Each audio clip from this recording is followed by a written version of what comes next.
ఈశాన్వికి 5th మంత్లో అన్నప్రాసన అయింది. కానీ 6 months కంప్లీట్ అయిన తర్వాత సాలిడ్ స్టార్ట్ చేసాము. ఎక్కువగా తినిపించేది అండ్ ఎక్కువ ఈశాన్వి ఇష్టపడేది ఉగ్గు అనమాట. ఆ రెసిపీ చాలా మంది అడిగారు. So here it is. బియ్యం, పెసరపప్పు, మసూర్ దాల్ అన్ని ఈక్వల్ క్వాంటిటీస్లో అంటే 1:1 రేషియోలో యాడ్ చేసిన.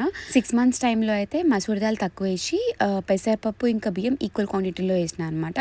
అండ్ ఇప్పుడు కొంచెం పెద్ద అయింది కాబట్టి అన్ని ఈక్వల్ క్వాంటిటీస్లో వేస్తున్నాను.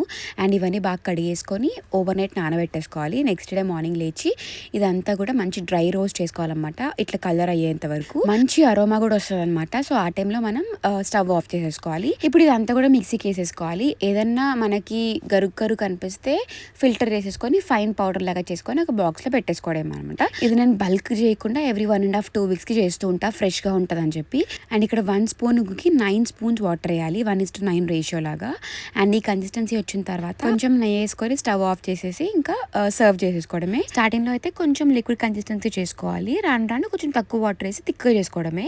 అండ్ పక్కన మంచిగా ఆలు, క్యారెట్, బీన్స్, బ్రాకలీ అన్ని స్టీమ్ చేసి మంచిగా ఫైన్ పేస్ట్ చేసేసుకొని దీంట్లోనే యాడ్ చేస్తే సూపర్ టేస్ట్ ఉంటుంది, హెల్దీ కూడా.